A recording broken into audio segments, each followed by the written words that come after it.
Okay, hello friends. This is the start of a big day.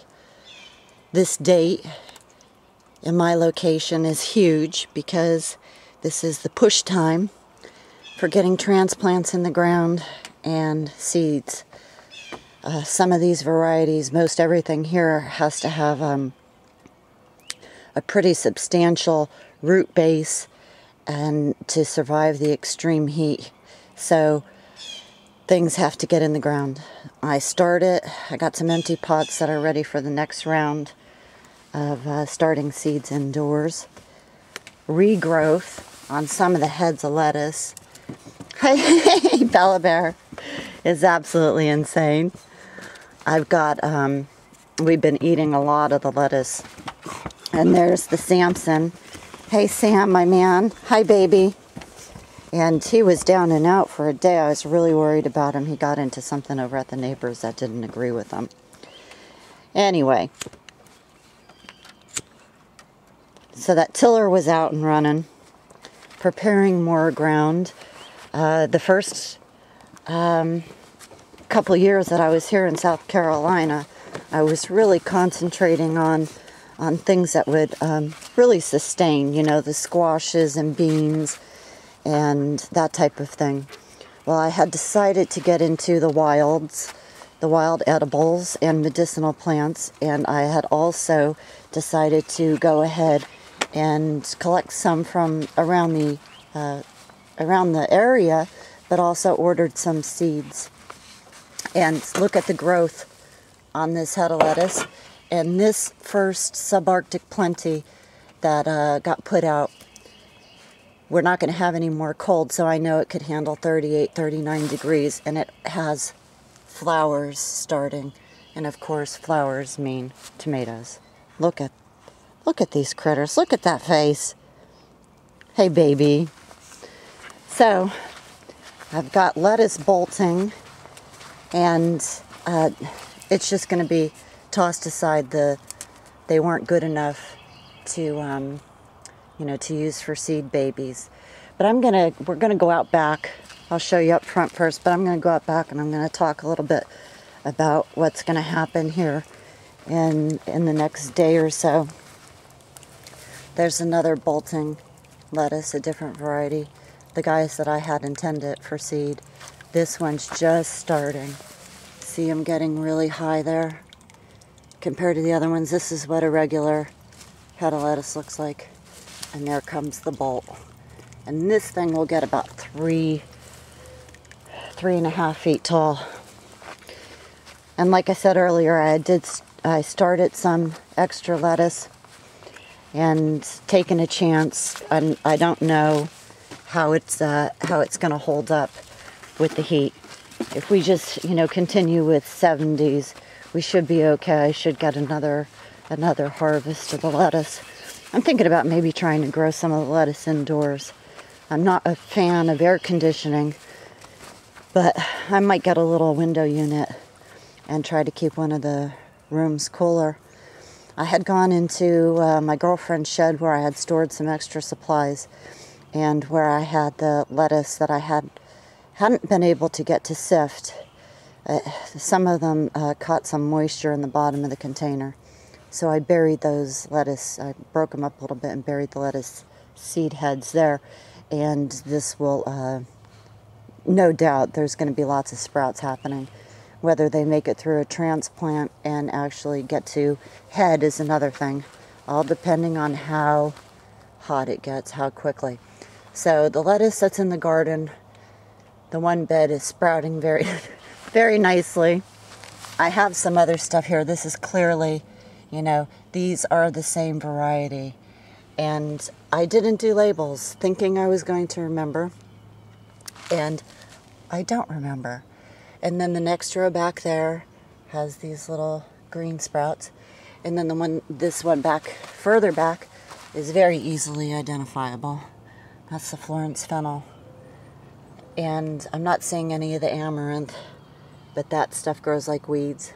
And if it doesn't pop up within this week, I'll start some indoors, transplant it. The dogs could have actually trampled it or, something like that. So this will be tilled through one more time, raked out. Watermelon does not like competition.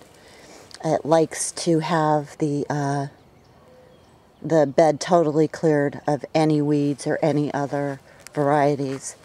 And this is definitely going to be the site of the watermelon, and I'm going to have to put some of the really good topsoil in where its root ball is going to form and fertilize it and make sure I hit it with that compost tea. Now here's a little tip: if you want really, really big watermelons, trellis it. It doesn't seem like it would be a thing that you would want to trellis because of the weight of them, but they want to touch the ground. So if you just suspend them a little bit above the ground, and as they grow, keep them off of the ground, they will grow enormous. So here we go, all around this oak tree. I tilled from where I'm going to have my supplies all the way back to the initial little nursery garden. And this soil isn't great, but wildflowers and some of those herbs, medicinal herbs, is actually, they'll be fine there. And yesterday, the azalea got trimmed, and I went and got a prickly pear. These are edible. They have little pears, so they're called, starting at the top of the cactus. So he got soaked down really, really heavy as to not shock his system too much. And then these are all of the wild blackberries. They were watered down heavy, and they'll go into the ground early evening. I'll keep them out of the sun, and they should fruit out this year. The landlord has 2 more weeks to, this last promise about getting the building down. So I'm looking forward to that. I'm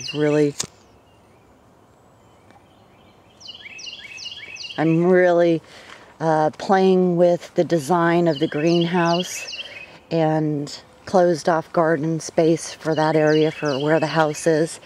And if it comes out even half as good as my imagination, it will just be a gorgeous space right there off the side of the house. And the spinach is here. We'll see how he does. There's some of the more of the lettuce. Parsnips never showed up. There's the mustard greens. Onions are actually starting to multiply themselves. I thinned that Siamese dragon mix, so I want to come back over here and make that bed a little bit better. And then that's the black Spanish round. But here's the French breakfast, and that's starting to bulb up. And the beets are definitely, some of these are going to go into the closed off garden space. And there's just one of those prickly pear cactuses that's just, happening on his own. So I figure if he's happy there, happening on his own, that is where I'm going to add the additional one that I harvested from the wild. And all along the fence line, blackberries, the wild variety of blackberries. And I did the same thing over here. This is just gonna be gorgeous. I came outside the initial bed and cleared this ground.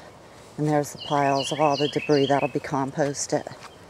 And so there's the tree line, and then alongside, up front of it, is where I tilled all the way down. And then I'm going to go back behind that little shed even, and down this end, there's also a wild prickly pear. So I'm going to put some more in here. There's another part of it. And I'm going to do the blackberries. Blackberries like a little bit of sun, but they usually grow along those tree lines where they get some shade. And if you keep them watered during the drought season, you'll get way more berries here. We could lose, I've lost almost 100% of the crop going into late June, where if I had kept them watered, wow, I would have been in some serious berries.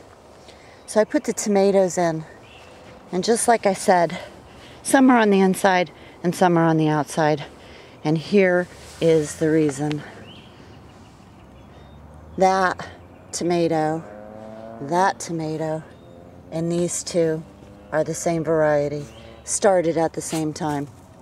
And if I'm working right now with limited ground, so the game plan is the biggest and the best are going to be on the inside.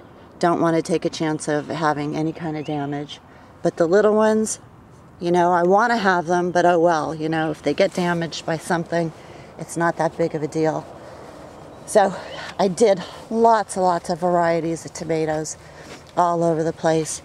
These are right there are called Crimson Cushion. I did a Russian Anna banana. It's a heart-shaped yellow, and it is just beautiful, very tasty. So the cucumbers there, and some mustard greens got thinned here. I have 2 more spots on the outside of the fence. I got up another layer of block on the compost and chomping at the bit to get that up and running so I could really have a place to start disposing of all of the material when I start clearing more of the land. Because lawns are dumb. They certainly are. I'm thinking, why would anybody labor over something and really not reap any benefit from it? You know, so I don't understand lawns at all. That's just me. And a couple others. So here we have a Mediterranean tomato. And as you will notice, there are lots more tags. Probably close to 3,000 seeds went in, many different varieties in the last 2 days, and more to come today. This whole big bed is open, and this will have all kind of wild flowers and medicinal flowers and herbs. And here's a tomato bed, and because the way I'm looking at it, the sun's going to be coming up this way, so the tomatoes are they're going to get tall and bushy. So I put those on the outside, which leaves all of this space. I'm going the wrong way. All of this space up front for a lower plant, and it'll be able to get some sun. And the collards have actually sprouted, so that's a great sign. And here's the same thing with the Earliana variety of tomato. Love this plant. And there they are along there. And then I have an open space. I could, you know, put in the borage or, you know, something else, even if I wanted to just start some chard there, you know, use it as a little start bed. So they took well. You know, these went in yesterday. No drooping. I don't really believe in damaging a plant, opening it up if you don't have to, and it makes it susceptible, you know, just like a wound on a human. But they will be buried up a little bit higher. I'll add more soil. They were buried pretty deep up into that first little set of leaves, and then I'll go ahead. A lot of people don't know. I don't know about all tomato varieties, but some of them that I've dealt with, if you don't stake them and they're vining indeterminate, they will grow lots of roots all along where they touch the ground, so they could get a lot more moisture and nutrients. And unbelievably, you know, radish just amaze me. I love these fast growing things. These just went in the ground. So there they are. So today I'll put in some more seeds right there. Same thing, like I said, lots more tags. That's the echinacea and more Florence fennel. And I'm going to try around a broccoli rod because it is so quick growing. And if it starts to bolt, I will just cut it all back and blanch it, freeze it, eat it. There's medicinal flowers and lots of butterfly and bee attraction. And right here I started a plant that is unbelievably funky. This is called a cardoon, and this is in the artichoke family, gets enormous, looks prehistoric, and it's just really crazy. I love it. You know, one of those desert prehistoric looking things. And this comes from the Mediterranean. And the leaves you boil and eat. This was very popular centuries ago in Europe. So, a few more new beds that I could utilize. I have bell pepper varieties, eggplant, and some other things that have to be transplanted. And I'm going to do that towards the early evening hours. And lots more seeds to sow and ground to break. The post over there, I just tilled right around it. I don't really know what kind of vining plant I'm going to utilize the pole for, but that'll come to me. And then I decided to just mark a little walkway of how to cross through that outer bed to get into this inside bed to collect tomato, probably lots of basil, maybe even a few bell pepper plants. I have not seen anything really bother bell pepper. The chickens did, only towards the end of the season. So that's going to be utilized. And I still have all of that chicken wire over there. But as you could see, compost tea is here. And I got a really, really nice surprise when I was collecting the supplies from my girlfriend's house. I don't even remember doing it, but apparently I was preparing a little bit ahead and I bagged some of my chicken poop. So I'll have another tea bin over here and they'll be scattered all about the property. And somebody had questioned me, whether, the stirring is enough to keep it aerated. Well, with this much garden space, you go through it quite quickly before it starts to stagnate. And so I don't really worry about that. I'm just, using it to establish that microbial life and break down the nutrients into small enough particles that the plants could utilize them. And here's cilantro bulb. Look at those gorgeous flowers. There's crazy dogs running around. What you doing, Bear? What you doing? You having a fun morning? Yeah, she is thrilled now because Samson is up and running. He, was just sick. He got into something in the neighbor's yard. You ever wonder, sometimes why you land in a situation, meet the people, or in the space that you are, you can't quite figure it out. Like, how did I get here? Well, I'll tell you what. The neighbors started cleaning up their yard because this place started taking shape. And then the neighbor was out there. He's a disabled man. There's quite a few disabled people living over there.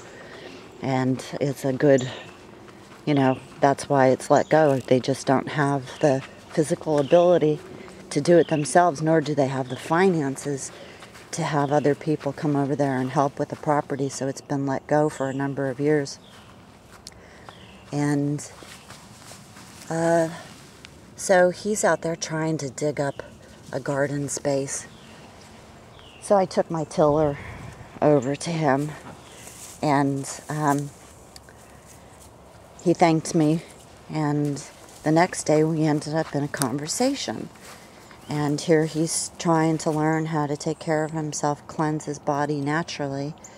And he is just a wealth of information on gardening in the South and the wild plants. So he took me around and he identified the sassafras and what root to use. And I had said in opening this video that I was trying to get into fruits, more fruits. And so I had gone online and I had ordered some stuff. And then lo and behold, he mentions it. Gooseberry, it's one of the things I'm going to try growing this year. And he's like, oh, that's here wild. And he said he'll go out and he'll look and try to find me some gooseberry plants to transplant. So I think that's quite awesome. You know, I could help him out with a little bit of the healing process, and he could help me out with timing on gardening in the South. And oh my God, look at those things. They are just so thrilled with life and each other, and it makes me smile constantly. I never thought I'd be in love with dogs. I am. Too beautiful. So much personality. The greet too, you know, you leave the property and you come back and, you know, always, just always happy to see you. While we're here, I'll look over here and see how that wild blackberry's doing without any attention. He looks like he could need some help. He needs a little water, so I'm going to bring some over. Okay. I'm off and running. Big push day. Hope you're doing well wherever you are. Keeping a positive, can-do frame of mind. Just, you know, stay focused. All right, much love and respect to y'all. Talk to you later. Bye.